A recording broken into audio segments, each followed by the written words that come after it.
बहु आलोचना समालोचना और बहु वाद विवाद पर शेष नीलाम है महाप्रभु उद्देश्य आसीथिबा अर्पण चाउल 10,322 क्विंटाल चाउलर नीलाम प्रक्रिया गतकाली शेष होईछि। क्विंटाल पिछा 2,780 टंका मूल्य रे चाउल नीलाम होईछि। 2,86,00,000 टंका समुदाय चाउल नीलाम होईछि। नीलाम अर्थ श्रीमंदिर प्रशासन को दियाजिबो बोली पुरी जिलापाल सिद्धार्थ शंकर स्वाई सूचना दैछंती। अर्पण चाउल को टेंडर करी बिक्री करबाकू राज्य सरकार नेथिबा निष्पत्ति निमापड़ा मां तारिणी राइस मिल मालिक सुरेश कुमार महांती एही चाउल नीलाम करिसंती। एही टेंडर प्रक्रिया रे 4-5 जण शामिल होइथिले। श्रीमंदिर यात्री परिक्रमा प्रकल्प समय रे अर्पण रथ राज्यव्यापी बुली भक्तंक ठारू अर्पण चाउल संग्रह करिथिला। उभय जिला प्रशासन और स्वार महास्वार निजोग अधीन रे थिबा अर्पण चाउल को नै विभिन्न समय रे विवादीय परिस्थिति उपजिथिला। तेबे जिला प्रशासन अधीन रे थिबा अर्पण चाउल को शेष रे नीलाम करा जायछि। दीर्घ दिन हेबो एहा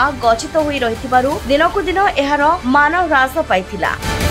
हमरो सिविल सप्लाई ऑफिसर को द्वारा हमरो जो शॉर्ट ऑक्शन स्पॉट ऑक्शन मध्य काली संपन्न हेछि एवं हमर जो 2,000 टंका पर क्विंटल जो हमरो थिला बेस प्राइस ता ऊपर विभिन्न संस्था ओडिशा एमपी मध्य संस्था आस्थिले एवं बिड करिकि 2780 टंका पर क्विंटल रे से धार्य होइछि। एटा ओडा निहात भागे स्वागत योग्य कथा कारण से चावल खराब होउथला जो भाव नै कि हमरो भक्तटे देइछि आ से चाउल जदि फोपड़ा फिंगा जाता गोटे बड़ कष्ट होता समस्त ओडिशावासी गोटे आउ गोटे प्रकार भावी था जगन्नाथ प्रति आ प्रशासन प्रति जगन्नाथ प्रति नुह तो प्रशासन प्रति भावी था से गोटे आम जो 3टा प्रस्ताव देलु से प्रस्ताव में यही प्रस्तावटा था बिक्री करदे तार पैसा जगन्नाथ मंदिर पांठे रो बोलिका से आम भी आईन मंत्री कहूँ मुख्यमंत्री कहूँ ये विषय समस्त आम अवगत करूँ जहाँ सरकार गोटे भल पदक्षेप नेले।